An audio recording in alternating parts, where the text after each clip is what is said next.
Hey there team, welcome back to the channel and welcome to my overview of Haste. So for those on across that don't do overviews on this channel, I just look at the first 2 hours of a game because it's a Steam refund window. Steam reckons you can make up your mind about whether you want to keep a game or not in that time. Generally speaking, I think that's a pretty good rule and I agree. And say 20 hours in, you're not really going to change your mind about how you felt 2 hours in. So it's short and punchy, broad strokes info, keep it around 10 minutes, and then you can make up your mind on your own. So, straight off the bat, this is excellent. I really like this game. Arguably something that probably sits outside even my wheelhouse, and I'm a pretty variety-heavy dude. Kind of like an endless runner type thing, at least at first blush, but it looked polished and pacey, and just, it looked good for a sort of genre that I don't really get around. Watching the trailer was enough for me to reach out to the dev and set up a key. In fact, it's probably worth pointing out, it's developed by Landfall, who I had to look up, and this is more my ignorance than their obscurity. As much as I cover everything that I can get my hands on, some things fall by the wayside and slip through the cracks. So Landfall, for reference, did Tabs, Totally Accurate Battle Simulator. Again, not really my pace, but I might have to go back and check it out because I'm so impressed with this, but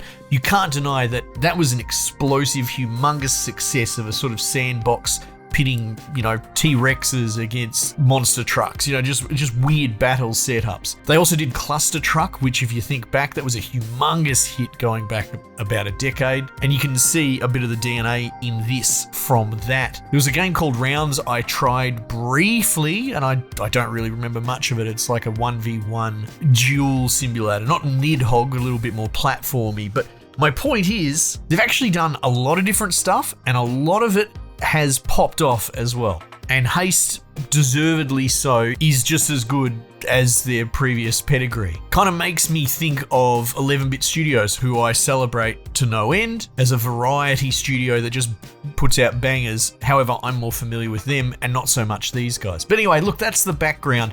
And if you do get this, or you've played this and you've been impressed with it, maybe check out the rest of their back catalogue, which is probably what I'll do. Okay, so what is this? This is the Sonic the Hedgehog game that I never got that I always wanted. I'm not really trying to fire shots, but Sonic has passed me. I'm the kid that grew up playing Sonic 2, and one of my favorite video game themes of all time is Chemical Plant Zone. But Sonic in modern times is for a different audience. He's got a whole cast of characters, cartoons, all that. There's this whole edgy Shadow the Hedgehog storyline, and that has its own fandom. But generally speaking, my point is, this does kind of third-person 3D Sonic better than any other Sonic game that I've played. I'll always have a soft spot for Sonic Adventure 2. I'm a Dreamcast boy, but my point is the locomotion in this feels good, feels fun, and it's kind of because it's an inversion of what you might think is going on behind the scenes, the turning cogs. Much of the click, the gimmick, the hook,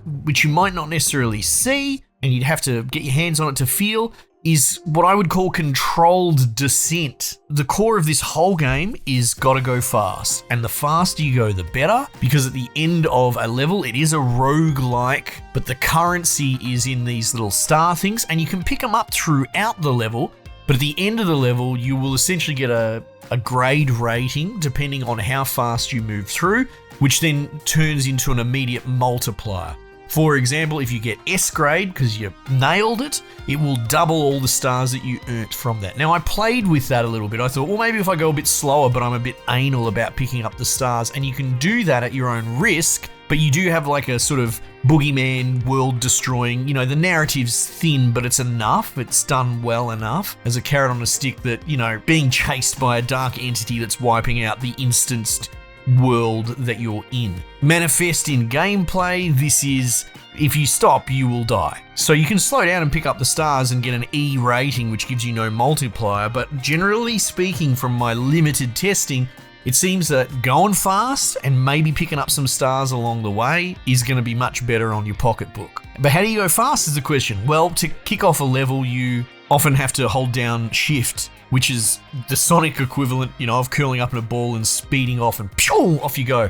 And then this Sheila that you play as runs at around about 90 meters per second or something ludicrous, which is steady and kind of slow. And the only way that you're going to pick up speed is by leveraging gravity with the sort of up-down descent. So once you trigger the run, she auto runs, you can steer, you can't jump outside of some very specific special abilities and equipment that you can pick up through the roguelike mechanics, or depending on your starting item. You've got like a Back to the Future 2 hoverboard sort of thing by default, but I unlocked something that essentially gives you a glide jump. But these are the things that use special, that you charge as you go through a level, so it's very limited, right? These are exceptions. The rule is you don't jump. You just go fast. You go over hills. Hills get you airborne, and you hold spacebar, which basically nosedives you harder. You spear into the ground harder. If you just stand on spacebar, you'll go straight down like a rock. Well, not straight down. There's still, a parabolic, there's a vector component to it. But what you were trying to do from a gameplay perspective is eyeball, not the rise, but the downslope of upcoming hills. And you're trying to line your chick's vector up to, I'm using my hands a lot, to land on it. Now, if you land on the top of a hill, you'll probably be all right, but you don't want to be on the front side of it because you'll hit it and you'll slow down and, either lose the level or you'll lose your bonuses, but you don't want to stop. So you want to hit these ramps, and then you want to come back down and hit the downside of another ramp as cleanly as possible, and you get feedback through pop-ups. It's very Tony Hawk's. Perfect, that sort of thing. And by doing that and leveraging that, you go faster and faster and faster. And your inclination might be at the beginning to just launch her into the sky as hard as you can. And I guess if you're going really fast, you can sort of ride that speed, but you will decelerate fairly rapidly. So there's something to be said about the motion being more like trying to fly low and over almost ocean waves, the way that the undulating terrain plays out. So yeah, it's strange explaining this out loud, and again, I picked it up, I had no idea that's how this would work, so that's why I'm spending a bit of time on it, because I find it really fascinating, and it's magic. It's a really good loop. So you gotta go fast, you kind of gotta risk it, the less time airborne, but also you wanna spend less time airborne, but you also wanna spend less time touching the ground. You wanna spend the most of your time nailing as many of these downward dip perfect landings, because that will add X meters per second to your speed, and then you wanna be launching yourself straight up and down. So sine wave your way through the level as aggressively as possible, and it feels really satisfying when you nail it. The music is just absolutely banging and heart pumping, and I don't know how else to describe it other than a techno nightmare that works incredibly well. There are shops and events. I think the events are kind of weak, to use the Sonic analogy. You jump in the sparkle things in most Sonic games, you do side missions. Generally speaking, they're usually pretty crap in my experience. That might be spicy. It's sort of the same here. I don't really like it. I just want to run. I've been avoiding some of those events, to be honest, and the game will let you up the, Slay the Spire style meta world map, choose your path.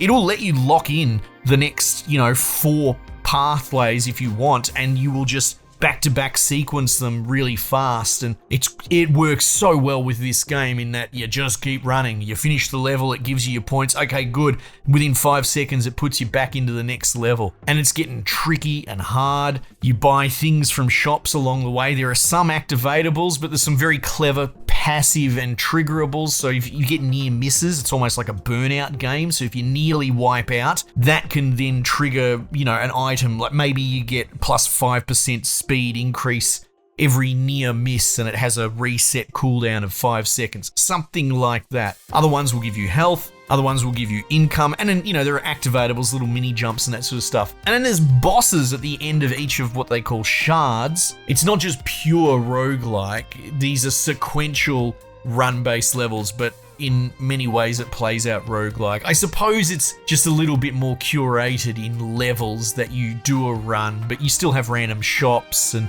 that sort of stuff as well. So it's kind of a midway point between the two. It works quite well, because if you do wipe out on a shard and you fail, you will still get meta currency, which you can spend getting incremental upgrades to your base stat lines, go faster, have more health. So if you get to a point in the, let's call it the story, maybe I'm up to like shard bloody 5 or something like that, I can't remember, but maybe you're starting to fail it, well, that's not a big deal, because you can reinvest and kind of roguelite meta upgrade your way through. It's a bit of a melding of the best of both worlds. But the bosses are really clever and inspired. I almost don't want to talk about them so as to ruin them, But also, I should at least give you an example. There's one, it was sort of like I don't know how else to describe it, but it's like a giant train, cylindrical train coming towards you, firing at you, and you need to run past it down the side, and it has all these guns and shit on the side to attack you. And then when you get to the back of it, you turn around and you go up. I guess it's do it, when you think about it, but you go in the rear entry position and you go through the center of the column, and it has a whole internal stage rotating danger things that you have to dodge, and you run all the way up to the front of the train and hit the health thing, and you got to do that like 4 times to kill it without dying. Anyway, incredibly inspired. This is the sort of stuff that I want in the roguelite space. It's an exploding area, and a lot of these games are good, right? In that they just copy paste Slay the Spire for 80% of their gameplay. And so how could it not be at least good, right? But it's not very inspired, it's rinse and repeat. So this takes a lot of the meta trappings of roguelites, roguelikes, run-based gameplay, but again, there's no guns or ammo or anything like that. It's just running. Your economy is speed, and the faster you go, the more dollars you get, and then you can reinvest them into going faster, and it is excellent.